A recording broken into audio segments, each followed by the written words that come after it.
Buen día. De regreso a mis podcasts. He estado un poquito alejada, pero ya estoy de vuelta trayendo mis mejores invitados. Y hoy tengo una personalidad que me encanta, a la que me une muchos años de amistad desde mi revista. Y la verdad es que me siento complacida de tenerlo conmigo hoy en A Otro Nivel con Anabela Najem. Se trata del licenciado Víctor Orobio. ¿Cómo estás, licenciado? Bienvenido a Otro Nivel. Muchas gracias, muchas gracias.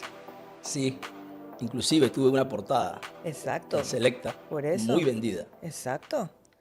Recuerdo eso con mucho cariño y estoy Selecta. complacido de estar aquí nuevamente contigo. Gracias. Bueno, tú sabes que yo siempre me gusta empezar mis entrevistas con la misma pregunta, pero en esta ocasión quiero que te corresponda a ti decir quién es Víctor Orobio.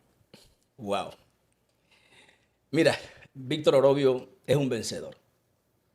Es un hombre valiente, inquisitivo, luchador, que siendo consciente de muchas necesidades en su momento, libró una batalla contra un enemigo muy poderoso, la pobreza, y la derrotó. Con dignidad y valentía la derrotó. Y Víctor Orobio hoy en día es un ejemplo de alguien que no se rinde, de alguien que sabe echar para adelante y que tuvo y tiene visiones muy claras en la vida. Víctor Orobio es un profesional que salió de la matriz del corregimiento de Caledonia, calle 33, la época de las barracas. Recuerdo aquella barraca donde me crié, con pasillos angostos y escasa luz, donde aprovechaba cada rincón para sentarme allí y estudiar para mis exámenes universitarios. De allí salí a lugares muy humildes en Panamá, pasé por la Facultad de Arquitectura y luego de todo ese recorrido encontré mi verdadera pasión, el derecho. Y hoy te puedo decir con mucha humildad, pero también con mucho orgullo que a lo largo de estos 30 años he participado en más de 1000 procesos Wow. legales. ¿Mucho? Mucho, mucho. Víctor Orobio es un hombre que de joven se casó con la disciplina. Soy un hombre muy ordenado, extremadamente ordenado. Y una persona que, producto de esa organización y esa disciplina, le sacó provecho a la profesión. He manejado excelentemente mis recursos. Y bueno, hoy represento el orgullo de mi familia y de muchos de mis grandes amigos que estuvieron conmigo en la universidad, que me llaman constantemente a felicitarme, y de muchos profesores, entre ellos el decano de la Facultad de Derecho, que siempre recordamos una nota que me puso, la más baja que saqué en toda la Wow. carrera, 73.80 en ciencias políticas. Y todavía que nos encontramos, él me recuerda porque yo le pedí que por favor me eliminara esa nota y me dejara repetir la materia, pero no lo hizo, me dejó la nota. El rector de la Universidad de Panamá me invitó hace un par de meses a dar una charla sobre una ley que se estaba aprobando en la Asamblea de Diputados y allí estaba mi profesor, el decano de la Facultad de Derecho, y me recordó ese momento.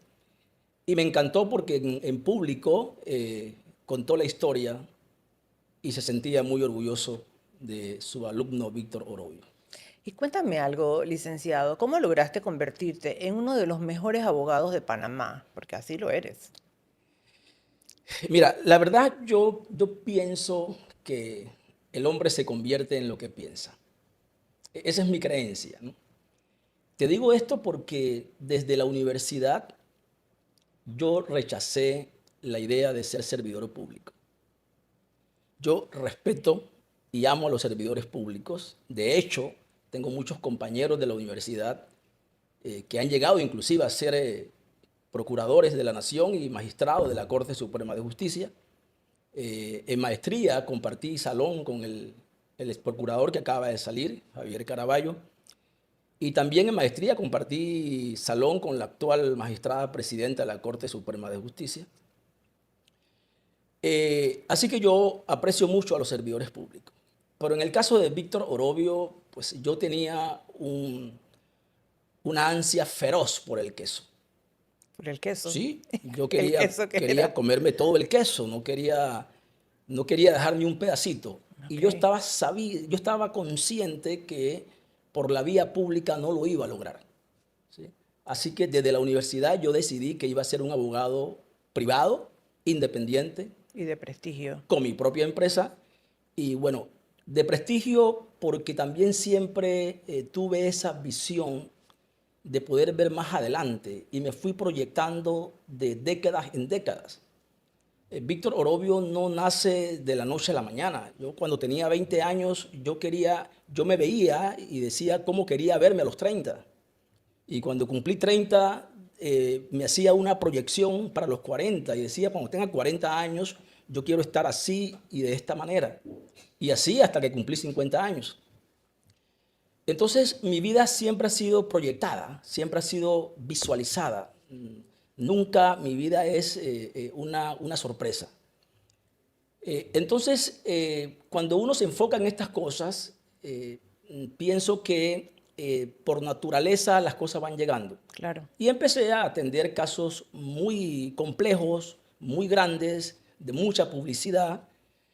Y eso pues me fue llevando a ser conocido y los clientes me fueron llamando. Y, Perdona que te interrumpa, cuál fue tu último caso más fuerte que has tenido en el último tiempo? bueno, eh, muchos ¿El casos de Rafael difíciles. Guardia? El caso de Rafael fue muy complicado por el momento histórico, ¿sí? Y fue un caso que va a quedar va a quedar en la historia. La verdad que sí, el caso de Rafael no va a haber otro precedente igual. Pero fíjate que los casos más difíciles que yo he atendido no son los casos que dan mucha publicidad mediática, ¿sí? Porque no sé por qué me he dado cuenta en estos casi 30 años de carrera que los procesos de mucho ruido mediático no son los que representan un verdadero desafío jurídico, Claro. ¿sí? Porque regularmente los casos, sobre todo los casos relacionados con la política, siempre hay un tema allí de mucha influencia por la calidad de la persona, los fiscales cometen muchos errores porque van contra la persona y de alguna otra forma quieren condenar a esa persona. Entonces dejan muchos vacíos que los abogados sabemos aprovecharlos. Claro. No es que la persona sea inocente, sino que a veces hay muchos errores en la investigación. Pero además de eso, estos personajes, pues tú sabes, cuentan con muchos recursos para preparar pruebas, para defenderse bien. El tiempo siempre favorece a estos procesos. Así que para mí los casos más difíciles que yo he atendido son aquellos a los que me he enfrentado a un aparato estatal. Casos donde me han amenazado inclusive. Wow. Sí, claro, yo he recibido amenazas. Por ejemplo, no sé si recuerdas, cerca del año 2000,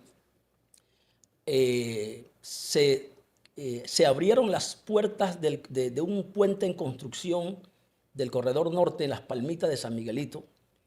Eso fue en el gobierno, comenzando el gobierno de Martín Torrijos y terminando el de Mireya. Y allí se murieron 3 niños, quedaron sepultados. Ah, yo sé cuál es. Sí, Ajá. y 3 más quedaron lesionados. ¿Sí?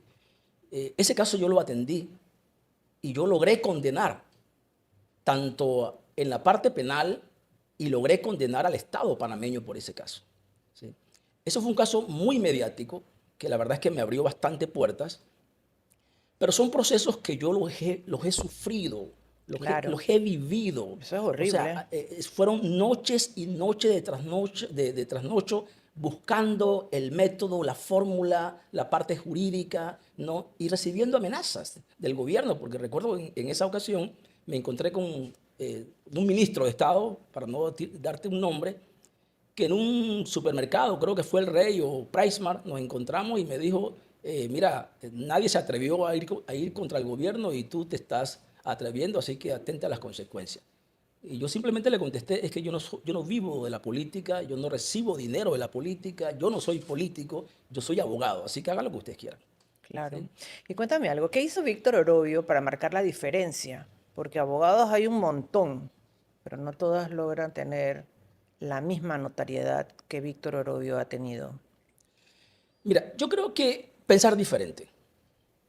La verdad es que pensar diferente creo que marcó la diferencia. Te puedo contar historias. Mis amigos más cercanos, ¿no? Ellos tenían un estilo de vida y una forma de ver la profesión diferente a la mía, ¿no? Yo me dediqué a trabajar al 100%. ¿No? Cuando ellos estaban en discoteca, yo estaba trabajando. Cuando estaban en bares, yo estaba trabajando. ¿Sí? Cuando estaban en muchos viajes, yo estaba trabajando. Entonces, la verdad es que siempre me he considerado una persona rara o rareza, porque mis gustos, mis pensamientos y mis comportamientos, créeme que han sido muy distantes de la mayoría de mis amigos. ¿No? Y yo creo que ese enfoque, ¿no? De querer ser alguien, de querer ser alguien notorio y de querer seguir luchando contra este enemigo que te dije de la pobreza, de la historia familiar, que verdaderamente eso fue una decisión personal que yo adopté y créeme que eslabón a eslabón le fui quitando la cadena a ese enemigo peligroso y le gané. Y para lograr eso tuve que hacer algo diferente. O sea, yo no podía ser y comportarme y decidir de la misma manera de los que siempre lo han hecho y que no han logrado nada en la vida. Yo tenía otra visión. Y yo creo que ser diferente ha sido Tu éxito. el éxito. Créeme que sí, ser diferente ha sido la causa, la motivación y lo sigo haciendo, yo sigo Y siendo aparte diferente. también me consta que eres un hombre muy familiar de tu casa, de tu familia, de tus hijos. Me consta porque los conocí desde niño y eso es algo muy bonito. ¿Cómo pudiste manejar estas cosas? Mira, esa parte es muy importante. Es muy difícil, créeme que sí, ser exitoso, cargar con una empresa, atender cantidad de clientes y sobre todo quedar bien en la profesión si no tienes al lado a una aliada o a un aliado en caso de una dama que de una u otra forma te ayude a salir adelante. Yo tuve la suerte de casarme con una mujer que proviene de una dinastía familiar, de aquellos que el matrimonio es para toda la vida, enfocado en los hijos y en la familia. Así fueron sus bisabuelos, así fueron sus abuelos y así fueron sus padres. Mi suegro murió hace 5 años y tuvo 50 años de matrimonio con mi suegra. Entonces, eso para mí también ha representado un pilar importante, la presencia de mi esposa en mi carrera, porque ella lleva adelante una misión, ¿no? En la que yo participo, pero la carga la lleva ella. Sí, la de sí, tus hijos, Claro. Pero por otro lado ha sido también la actitud mía frente a mi familia, claro. ¿sí? De yo entender que tengo una profesión que me absorbe, que tengo unos clientes a quien tengo que dedicarles mi tiempo, pero que de alguna manera no va a existir un tiempo que no es trabajo y que ese tiempo tiene que ser para mi familia al 100%. ¿Sí? Te felicito porque no todo el mundo piensa así y no todo el mundo lo hace.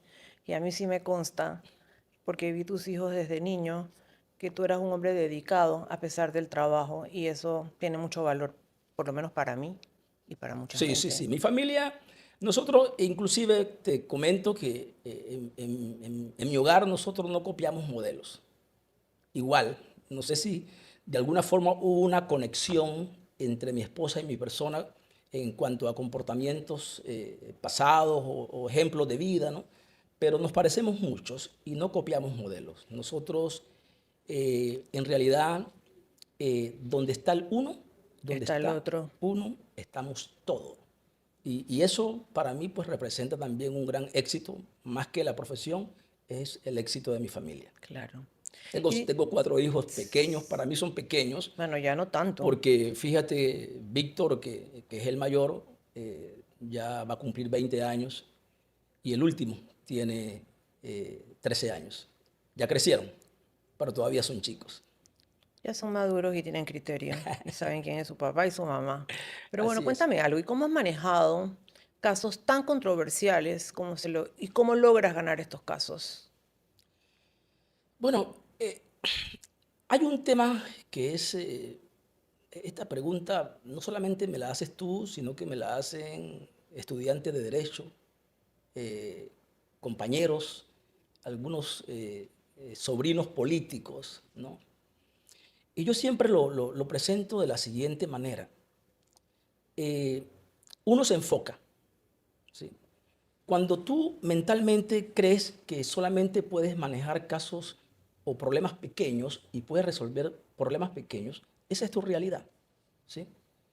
Es decir, si solamente piensas que tienes algunas limitaciones para entrar en algo grande, ¿no? Esa es tu realidad y nadie te va a salvar de esa autoderrota mental. No. Nadie te va a salvar de eso. Pero si piensas lo contrario, ¿sí? Que tú puedes resolver temas grandes y complejos, también esa será la realidad de tu vida. Nunca en mi vida yo quise resolver nada fácil. Te cuento una historia. El primer pago que yo recibí como abogado fueron $7,000. Y en aquella época, $7,000 los cobraba un abogado con 20, 30 años de experiencia y en casos muy grandes. En casos muy grandes. O sea que yo, desde que inicié mi carrera, yo dije que estaba preparado para resolver temas complejos y estaba preparado para resolver temas grandes. Y esa fue la realidad de mi vida. Empezaron a llegarme casos muy complejos, algunos noticiosos, otros que no eran noticia. Por ejemplo, te puedo mencionar el caso del ex futbolista, creo que uno de los mejores futbolistas que ha tenido la selección colombiana, Freddy Eusebio Rincón Valencia, el coloso de Buenaventura que le llamaban, que en paz descanse, murió hace un año. Él fue sometido en Panamá junto a más de 100 personas a un proceso internacional por narcotráfico y otro tipo de delitos. Era el dueño de Nautipesca. No sé si Ah, ya me acuerdo recuerdas del de caso. Nautipesca. Ujú. Ese caso fue feo. Horrible. Yo en plena audiencia logré que a Freddy Rincón el juez le revocara la captura internacional. Y luego de la audiencia logramos en un fallo histórico que fuera declarado inocente. Aquí en la época de Martín Torrijos metieron preso a un director del Servicio Marítimo Nacional, no sé si recuerdas, producto de que los norteamericanos capturaron un barco con una cantidad de toneladas de cocaína y se llevaron a los tripulantes para Estados Unidos y ese barco se lo donaron a Panamá. Ya me acordé. ¿Sí? Ujú. Y cuando el barco estaba en manos de Panamá, custodiado por el director del Servicio Marítimo Nacional de la época, inventaron que en ese barco había más droga. Eso fue un invento. Y fue un invento porque logramos demostrarlo en el juicio que fue un invento. Casos muy difíciles que yo he atendido. Wow. Porque traje al capitán y a los marinos que habían sido condenados en Estados Unidos, los tuve en el juicio y logré sacar la verdad que ahí no había más droga. Pero el gobierno del momento, porque este director no se llevaba bien con la Procuraduría del momento, inclusive con el presidente, tenían algún pequeño roce, utilizaron ese tipo de cosas para meter preso a este señor que era totalmente inocente, ¿sí? Y con muchas amenazas, porque inclusive a mí me amenazaron varias veces y al mismo juez que tenía ese caso lo amenazaban con que lo iban a meter preso si se atrevía a fallar a favor de esta persona, ¿sí? Entonces, Horrible. esos son los casos que a mí me llegaron, pero eso fue producto, es como una cadena, es como una cadena. Yo empecé atendiendo casos muy complejos y me mantengo en eso. Sí, yo he visto que tú tienes casos difíciles, pero bueno, tú eres un abogado que tiene una experiencia y, por ejemplo, los casos con ribetes políticos, los casos difíciles, ¿y cuántos de estos casos han pasado por tus manos? Wow, muchos casos yo he atendido. Es muy difícil darte un número, ¿no? Pero mira, no sé también si recuerdas tres pescadores de Playa Leona que fueron confundidos por el personal antidroga de Panamá y los mataron y los confundieron con extranjeros o mexicanos, eh, donde las unidades que cometieron el crimen contaminaron a estos fallecidos con sustancia ilícita para que salieran positivos en una prueba que le llaman ION-SCAN y les implantaron un arma de guerra. En ese caso, nosotros, sin ningún tipo de recurso por parte de los familiares, logramos condenar a todos los agentes antidrogas, ¿no?, que participaron en ese operativo. Y logramos condenar al Estado panameño por ese caso. ¿Sí? Aquí, en una época también, hubo una inundación, en mi opinión, casi premeditada de un grupo de empresarios en Prados del Este, donde cientos de familias perdieron sus residencias Ah, yo me en acuerdo el de eso. gobierno de Mireya. Ajá. Sí, creo que fue en el gobierno de Mireya, si no me equivoco. Y si me equivoco, me disculpan, pero No, yo ha sí me pasado acuerdo mucho de ese tiempo. cuento. Eh, Ese caso lo sacamos adelante y logramos que se le aplicara detención preventiva a algunos de ellos y por muchos años estuvieron sometidos a medidas cautelares. ¿Sí? Así que entre los que recuerdo, pero O sea, que tú eres un abogado, wow. sí, entre los que recuerdo yo. Pero, Mira, te digo una cosa, estoy ya en un cuarto de mi libro, Mis Mejores Defensas. Estoy escribiendo sobre mis mejores defensas y ¿cómo se va a llamar el libro? mis mejores defensas. La gran satisfacción que sentí fue cuando empecé a seleccionar los casos que quería hablar de ellos y fue el listado, cuando empecé a contar, porque yo todo lo guardo, desde mis estados financieros, todos los años, desde hace 30 años los guardo todos los años, desde mis declaraciones de renta, desde cada facturita que yo compro en La Rocha, todo lo guardo, todo lo guardo. Y cuando yo conté la cantidad de casos que han pasado por mis manos, yo dije, wow, ¿cuántos años yo tengo? Yo tengo 100 años. No, De verdad, yo dije, yo tengo 100 años. ¿Cómo he podido atender tantos casos? Y eso para mí representa una claro, gran satisfacción. por supuesto, espero estar invitada a ese lanzamiento. Sí, sí, sí, la verdad que sí. Y ya te digo el nombre, no se va a llamar Mis Mejores Defensas, Víctor Tú Orobio. eres un abogado penalista. ¿Son los casos penales tu única especialidad? La gente me identifica como abogado penalista, ¿sí? Pero obviamente porque he atendido casos penales y los casos penales, algunos, o los conocidos, alteran el ánimo de la población, O sea, penalista, estamos hablando, o sea, de cárcel, de de cárcel, delitos, delitos, drogas, etcétera, todo etcétera, tipo de delito, etcétera. homicidio, Penal. penal, eso es penal. Ajá, eso es lo que tú llevas. Sí. No, eso es lo que la gente me identifica y verdaderamente ese fue mi comienzo, ¿sí? Y déjame decirte una cosa, amiga, yo amo el derecho penal, lo amo, y, y yo inicié mi carrera atendiendo casos penales, ¿no? Y eso lo voy a llevar con mucho sentimiento hasta el último día de mi vida.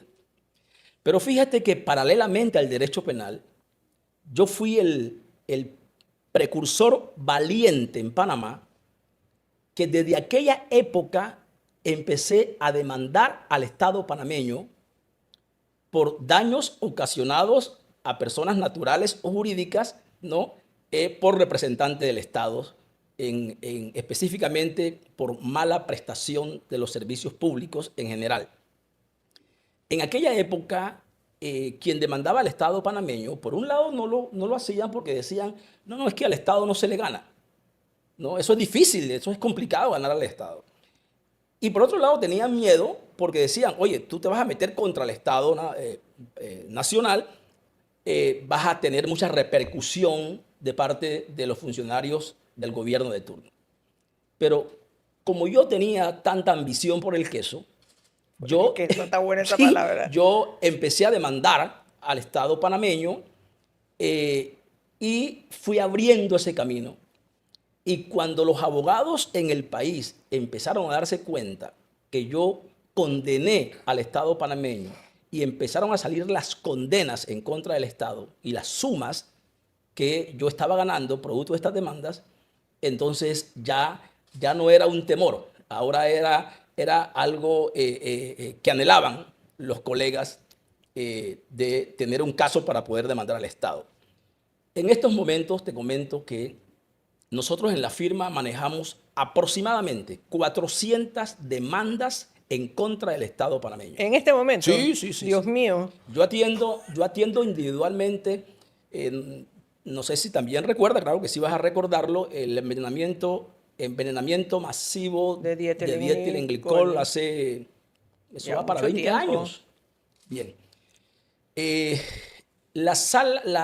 Pleno de la Corte Suprema de Justicia tuvo que verse en la necesidad de crear una unidad especial para atender esos casos, de los cuales el 99% son míos. Wow. Eso fue horrible. Sí. Así que la gente me identifica como abogado penalista. Lo quiero, lo adoro y bienvenido, y es así.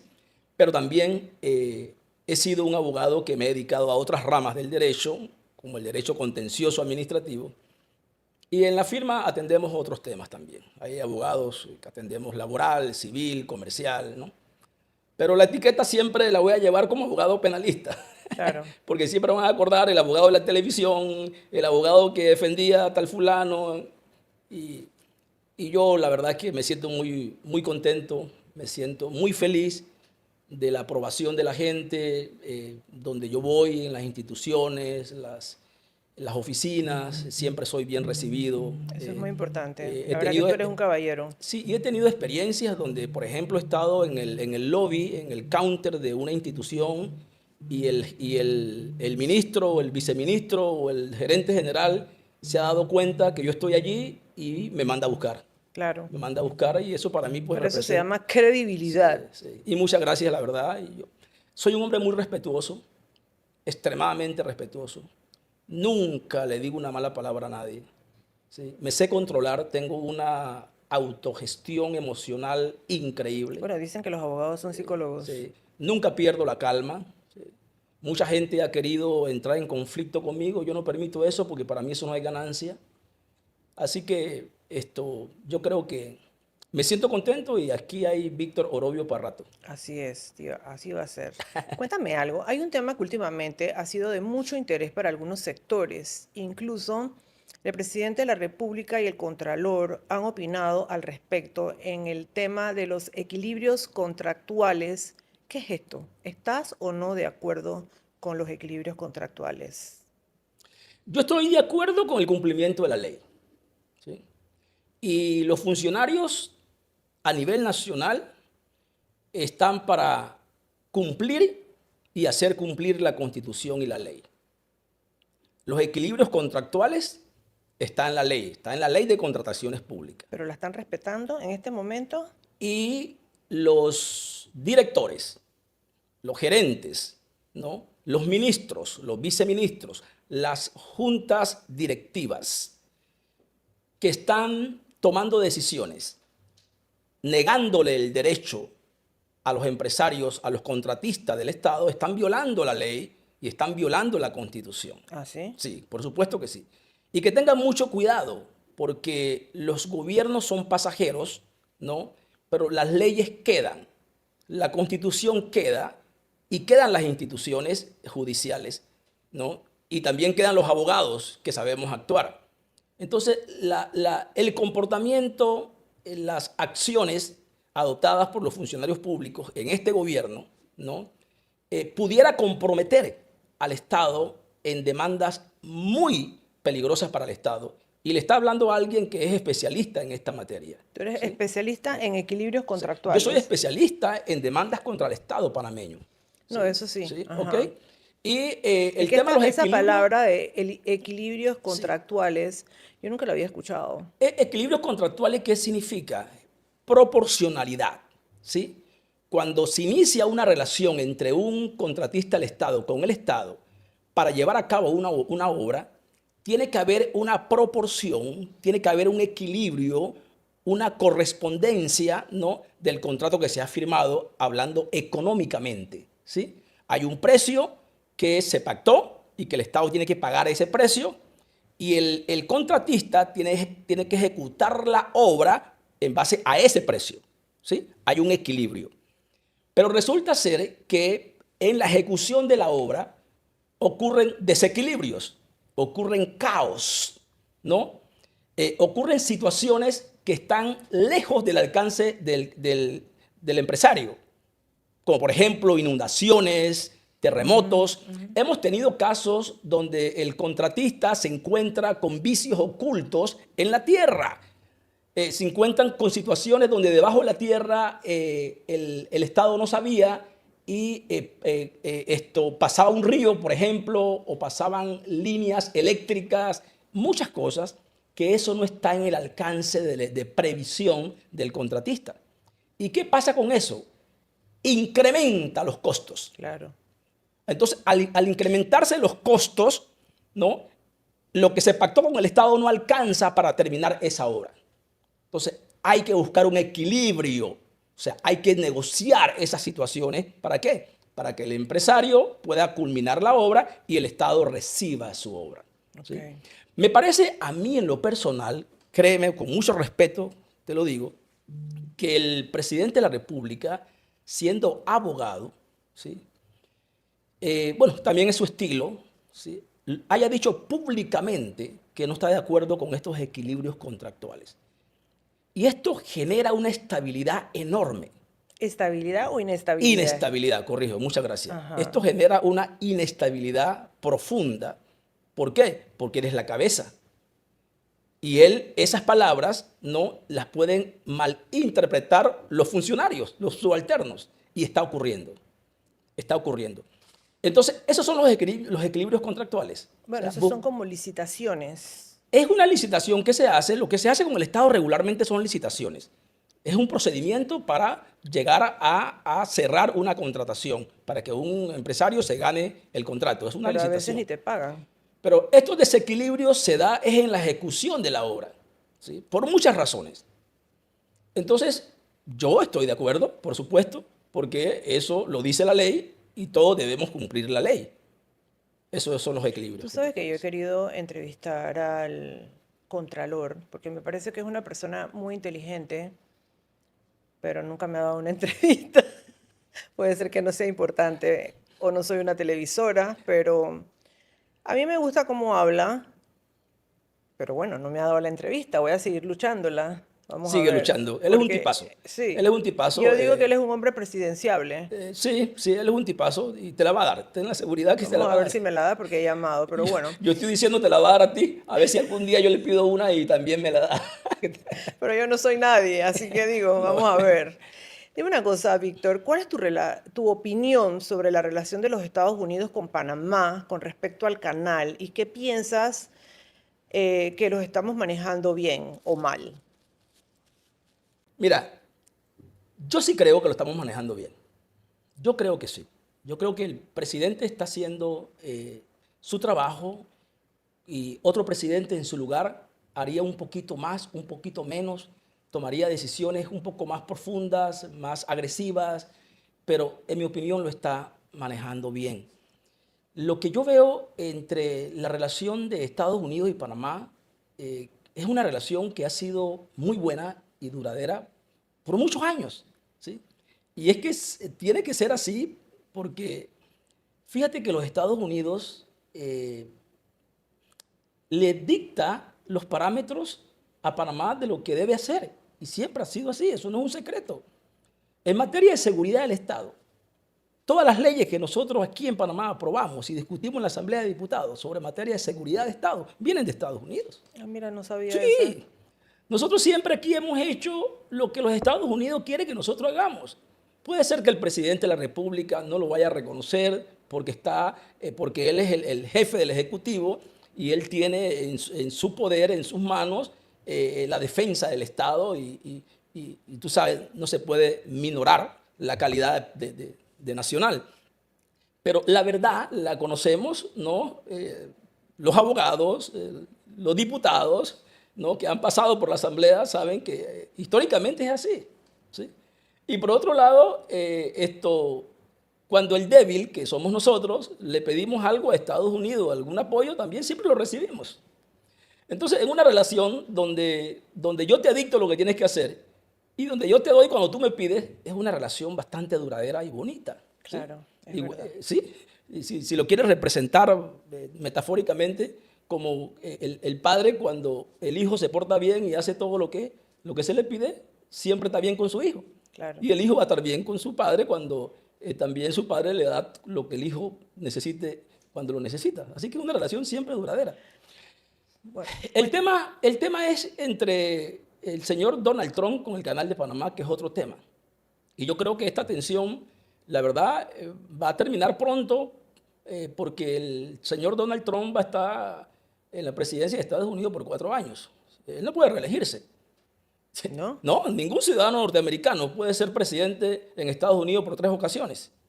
Así que él fue presidente ya y este es su segundo mandato. Él no puede reelegirse esta vez. Eso es bueno para Panamá. ¿Sí? Pero yo siempre lo que he visto es que esta es una posición personal del presidente Trump. ¿Sí? Esta persona, que yo he leído bastante de él, no lo conozco, no soy su amigo, yo sé que tú lo conoces y eres su amiga, pero este señor siempre ha tenido una filosofía y es que tú decides si te pisan o tú pisas. Esa es la filosofía de él. ¿No? O permites que te pisan o tú pisas a otro. Y él, por naturaleza, siempre su filosofía es pisar a los demás. Ha pisado bastante. Y ha pisado bastante. Sí. Entonces Desde esa es su personalidad, ese es él. ¿No? Yo creo que a Panamá lo que le toca es seguir haciendo lo que está haciendo y resistir. Resistir a estos ataques que son, en mi opinión, es más emotivo que otra cosa. Pero los Estados Unidos no está de acuerdo con esto. Esto es un tema del gobierno de Trump, no de la población norteamericana. Exacto. ¿Sí? Entonces, esto hay que verlo. Yo no le tengo preocupación a esto, para nada. Yo he escuchado muchas entrevistas y pues, los medios, y yo me quedo observando a la gente que opina. Yo no lo veo. Mira, nosotros no estamos en una época expansionista. No estoy diciendo que Estados Unidos no tenga el poder para sumar territorios. Si Estados Unidos quiere invadir a México, lo invade y lo suma. Y si quiere invadir a Panamá de nuevo, lo invade y lo suma. Sí, yo no estoy diciendo que no tiene ese poder. Lo que estoy diciendo es que el momento histórico no es para eso. Ellos son los defensores de la democracia mundial. Ellos ahorita están controlando al mundo que pueden controlar, pero con estrategias políticas, ¿no? Antes los controlaban con el tema del comunismo. O sea, al que era comunismo le ponían una etiqueta de comunista y por ahí empezaba el control. Ahora controla con el tema de los defensores en contra del crimen organizado, ¿no? Entonces el país que no se alinee, ¿no?, a la política de ellos contra el crimen organizado va a estar mal. Claro. Y por ahí y los controla. Así que no estamos en una época donde los Estados Unidos, siendo el defensor mundial de la democracia, está pensando en sumar territorios como Panamá usando el pretexto del canal. No, esto tiene una posición personal del presidente Trump y esto como empresario que es, también tendrá un rédito económico. Y eso es así. Así que esto es más económico y personal, ¿no?, que una posición del pueblo norteamericano. Es verdad. ¿Y qué opinas del nuevo Procurador General de la República? ¿Podrá hacer un buen trabajo al frente de una institución tan cuestionada? Yo conozco a Luis Carlos Gómez, Yo también lo conozco, obviamente. pero yo le dije, cuando lo nombraron, dije que te metiste en un lío. Sí, sí, el nuevo procurador, bueno, él es abogado. Penalista. Para ser procurador tiene que ser abogado y es un abogado litigante y también fue servidor público. ¿Ah, sí? Sí, claro. Ah, yo no sabía Sí, esa él parte. estuvo en la Procuraduría muchos años. Él salió con Ana Matilde Gómez, si no me equivoco, y desde ese periodo se mantuvo litigando hasta que fue nombrado ahora procurador. Así que mira, la verdad es que lo que yo te pueda decir de él, eh, poca relevancia tiene porque yo siempre digo que nosotros acumulamos. En nuestra vida hay acumulaciones, no hay restas, ¿no? No hay restas, solo acumulaciones. Entonces, tarde que temprano, esa acumulación que hacemos, producto de nuestras acciones, nuestras conductas, nuestro comportamiento, nuestro estilo de vida, etcétera, etcétera, que te van creando algún nivel de hábitos en la vida, siempre van a salir tarde que temprano. Si son buenas, pues va a salir el resultado bueno. Si son negativas, va a salir un resultado negativo. Así que yo lo conozco como esposo, tremendo esposo, Padre. padre. Lo que te puedo decir de eso es muy positivo.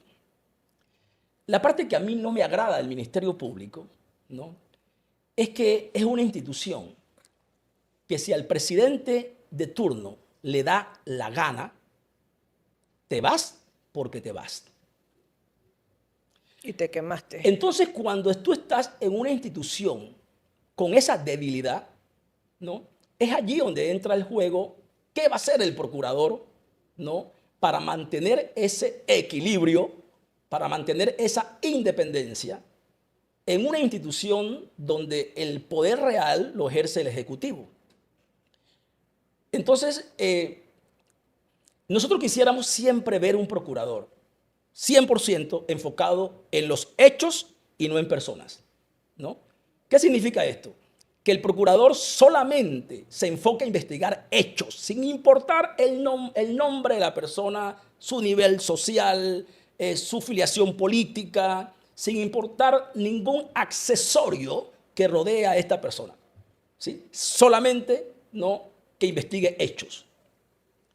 Cuando un procurador hace eso, entra en conflicto con el Ejecutivo, ¿sí? ¿Por qué? Porque el Ejecutivo siempre quiere cabezas, ¿no? Todavía Yo no, recuerdo, todavía no hay ninguna bueno, pero yo cabeza. recuerdo, mira, para ilustrarte bien lo que te acabo de decir, yo recuerdo la casa por cárcel de Ernesto Pérez Valladares. Sí, Yo no. sí, yo recuerdo. Es más, por poco lo meten preso en una cárcel. ¿En ¿Sí? serio? Y creo que le dijeron hasta allá no. Pero eso fue un deseo del presidente de turno. ¿Sí? Entonces, eso significa enfocarse en personas. Si el procurador del momento se hubiera enfocado en los hechos, cuando me refiero a hechos, me refiero a las conductas que nosotros desplegamos. ¿Sí? Si nosotros ejecutamos una conducta que se enmarca en un delito, hay que investigarlo. Claro. ¿Sí? A eso me refiero. Si el procurador del momento se hubiese enfocado solamente en los hechos, Ernesto Pérez Valladares nunca hubiese tenido casa por cárcel. ¿Sí? Entonces, esa es la parte que es el desafío que tiene cualquier procurador que llega a ese cargo en Panamá, porque hay una debilidad muy tremenda, yo diría que una debilidad muy grande del procurador y una fuerza muy poderosa por parte del Ejecutivo para controlar esa institución. Y por eso es que tú ves que aquí en Panamá ningún presidente que llega se impone cambiar las reglas de cómo nombrar a un procurador, ¿no?, y cómo es la exigencia para el cumplimiento de los requisitos para ese cargo. Porque todos saben que esa es una cuota de poder que tienen. Entonces, yo lo que creo es que tengamos un optimismo positivo, ¿no?, en el procurador Luis Gómez. Él es un joven y yo creo que si él piensa, ¿no?, en seguir una carrera profesional exitosa, entonces él va a luchar por su éxito personal, ¿no?, y no le va a interesar ninguna presión del Ejecutivo. O sea, en otras palabras, si me pides algo y yo considero que no debo hacerlo y me vas a votar, vótame. Pero yo voy a luchar por mi nombre, voy a luchar por mi familia Yo creo que y voy a luchar por mi profesión. no quiero meter las manos en el fuego, pero yo creo que Luis Carlos Gómez es un hombre serio, correcto, y que se la está jugando en ese puesto. Belleza, Yo creo eso. belleza. Digo, no sé, lo traté varios años, teníamos oficina frente a frente y siempre me pareció una persona súper... Nunca me imaginé que iba a aceptar un puesto de procurador, te lo digo de verdad. Cuando lo vi con guardaespaldas y cosas, yo le dije, Luis Carlos, no te entiendo. Pero bueno, cada persona puede, ¿cómo se dice esto? Sí, tomar sus Tomar decisiones. sus decisiones y experimentar cargos, ¿no? Así es. Además es Sí, la persona de confianza del presidente. Acuérdate que él lo sacó de la cárcel. sí, sí, sí, por supuesto. Así que De tiene acuerdo, todo el círculo cero. Pero bueno, yo le deseo muchos éxitos a Luis de Carlos, la acuerdo, verdad. de Y acuerdo. cuéntame una cosa, licenciado. ¿Qué opinas del caso de Martinelli, el exilio? Esto ha dejado el país como que no sé. Mira, Martinelli, yo siempre he visto a Martinelli mal. Sí, Mal. sí, mal, jurídicamente mal. Eh, Tú sabes que Y ese poco de abogados que tiene. yo lo he visto jurídicamente mal y te voy a decir que no hay mucha esperanza eh, que esto termine bien a favor de él. O sea, que lo pueden ir a buscar. Sí, no hay mucha esperanza. Yo, por ejemplo, mira, en el continente, salvo el caso del actual presidente de Brasil, Luis Ignacio Lula. Lula da Silva, el resto, todos los presidentes que han sido investigados, acusados y condenados por robarle al erario, les ha ido horrible. Y han muerto inclusive en la cárcel. En serio. Sí, sí, te lo digo, te lo digo. Pero mira, Correa no. Sí, lo que pasa es que en esto no se puede generalizar. Es la persona a la que se le ha enjuiciado, ¿no? Y se le ha demostrado y se le ha condenado. Ok, Yo no entonces... estoy diciendo, Ajá. ojo, yo como abogado y sobre todo abogado defensor, yo no estoy diciendo que Martinelli sea culpable o inocente. Yo no estoy diciendo que Martinelli deba estar en la cárcel o en su casa. No estoy diciendo eso. Digo, ya tiene edad para estar en su casa. No estoy diciendo eso. Yo mi opinión se basa en derecho comparado, ¿no? Y en mi experiencia como abogado. Sí. En este tipo de casos, siempre los estados aplican un principio general de prevención, ¿sí? Que eso lo establece el Código Penal. Prevención general. ¿Qué significa esto? ¿No? Proteger a la población, ¿no? Y al país para que el ejemplo de este gobernante o de este ministro que está condenado sirva para que los que vienen, ¿no? O los que están sepan que si hacen lo mismo van a pasar por la misma situación. Y ese principio de prevención general se lo aplicó Ricardo Martinelli a Manuel Antonio Noriega. ¿Sí? Yo escuché a Ricardo Martinelli decir públicamente que Noriega ya era un anciano, que ya no representaba un peligro para Panamá. Yo lo escuché, pero nunca le sustituyó la detención preventiva o sí, el cumplimiento de la pena por una prisión en casa. No, no, sí se la No, dio. no, no, no, no, nunca se la dio. Se la dio a los días de morir producto de una operación cerebral que él Ah, tuvo, sí, es verdad. que yo creo que él tenía un tema de cáncer en el cerebro, y producto de esa operación, que ya el tipo ya estaba casi para morir, ahí se la dio. Pero antes no. ¿Y por qué no se la dio? Porque estoy seguro que su equipo, y estaba en manos de él porque el cumplimiento de las penas, no, el regente del cumplimiento de las penas es el Ejecutivo, a través del Sistema Nacional Penitenciario. ¿Por qué no se la dio? Justamente porque este principio se aplica para que, de prevención general, para que en este país nadie ni siquiera se atreva a montar una dictadura nuevamente, que en este país nadie se atreva a hacer algo así, porque si lo hace, le va a pasar igualito que a Noriega. Entonces, este principio es aplicado en todos los estados. Ok, pero ahora que ya no está en Panamá, que salió exilado a Colombia. El problema es que el proceso de Ricardo Martinelli en Panamá queda intacto. Intacto. O sea, que no puede regresar aquí. No, es que aquí tiene una orden de captura. Aquí en Panamá tiene una orden de captura. Así que, ¿cuál es la ventaja de Martinelli? Que en el exterior, o sea, Colombia, donde está ahorita, ¿no? Lo mantenga exilado hasta que él muera. Pero si quiere ir para Italia. Bueno, o que otro país le dé un asilo y Colombia renuncia al que tiene y se lo da a otro país, y entonces entre la coordinación entre Colombia y el otro país lo manden para Italia. Y en Italia se quede 10, 15 años y después se quiere ir para Francia y Francia le da asilo y entre Francia e Italia los mandan a Italia y así termina su vida. Qué horror. ¿Ah? Pero eso no es lo que él quiere. Lo que él quiere solamente está en manos de una sola institución en esta república, que es el Pleno de la Corte Suprema de Justicia, Y ya le han negado todo. que tiene en sus manos una demanda de inconstitucionalidad contra la condena. Esa es la única institución que lo puede salvar a él, el Pleno de la Corte Suprema de Justicia.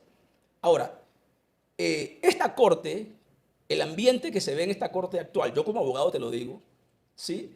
No se le ve ese aroma o ese aire de querer entrar a un razonamiento de ese nivel y decir que después de un proceso que se llevó en cumplimiento de la norma, unos dicen que legal, otros dicen que ilegal, pero en cumplimiento de un proceso, ahora Estados Unidos le ha negado el derecho de revisar algo así, el tema del principio de especialidad. Ese lo vi. ¿No? Y que venga esta Corte Suprema de Justicia a decir, no, vamos a declarar que la sentencia es inconstitucional.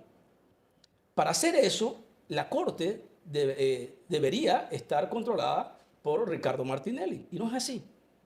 Entonces, yo como abogado te digo una cosa que no es lo mismo que te va a decir un ciudadano común que no entiende estas cosas, porque la verdad es que la opinión que uno se crea, o la verdad que uno se crea, y que haces conclusiones producto de informaciones noticiosas o de afiliación política, esa verdad nunca coincide con la realidad jurídica. Nunca, jamás.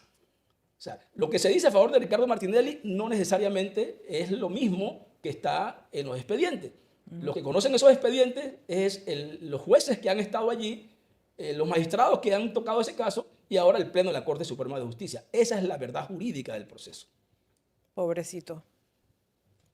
¿Qué te puedo decir? Pero por lo menos está libre y ya no está encerrado en una casa.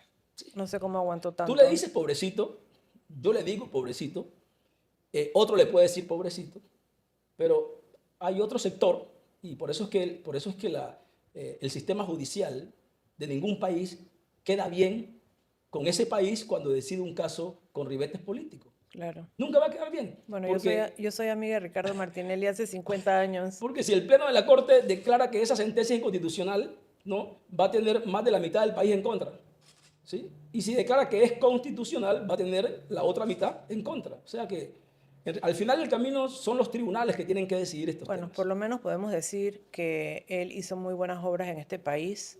A mí me tocó inaugurar el metro con mi personal de Selecta y él, y la verdad que fue un wow para este Panamá, este metro. Y así muchas obras, pero bueno, se enredó, me parece. Pero bueno, ya no está. Veremos qué ya ocurre. Se fue. Todavía queda mucha tela que cortar en ese caso. Sí. Pero bueno, licenciado, la verdad que me gustaría que me dejaras un mensaje para que toda la gente que va a escuchar este podcast, que van a ser bastante, nos opines todo lo que tú piensas. Mira, me despido de tu público, Este podcast se va a ver de tu mucho. podcast, me despido de tus seguidores. Y mira, identidad. Yo creo que esa es, el panameño tiene que estar identificado con lo que quiere. Este país es maravilloso y tiene su propia historia. ¿Sí? Nosotros hemos superado o hemos pasado por dos independencias, independencia de España y de Colombia. Tuvimos un proceso de recuperación total de nuestro territorio y del Canal de Panamá. Hace algo más de 10 años tuvimos un auge económico envidiable en la región. Este país ha sabido caerse y levantarse. Yo recuerdo los golpes que recibía de los policías en la época de la dictadura. Una vez me pegaron una patada en el estómago por no entregar mi agenda, que tenía cosas personales, y casi me muero, casi me matan. Entonces este país ha vivido historias, pero aquí está. Aquí está, este país sabe levantarse y echar para adelante. No dejemos reducir al país en temas personales. Yo en los últimos años he visto a un país reducido a Ricardo Martinelli, reducido a Vamos, a Nuevo Camino, a José Raúl Mulino, a los políticos, ¿no? Y como que hemos perdido esa verdadera identidad de ser nacional, de que nosotros individualmente podemos romper las cadenas y podemos echar para adelante y podemos, si hoy somos pobres, podemos ser ricos mañana, si hoy no tenemos una educación, podemos lograrla, tenemos todo para lograrlo, ¿sí? Entonces, más que enfocarnos en política y de apoyar a un político y de hablar bien de un político, de hablar mal de un político, vamos a enfocarnos en nosotros, en echar para adelante, en conquistar nuestro propio imperio que podemos conquistarlo. Yo soy un vivo ejemplo de eso. Así que mi mensaje es lograr mayor identidad.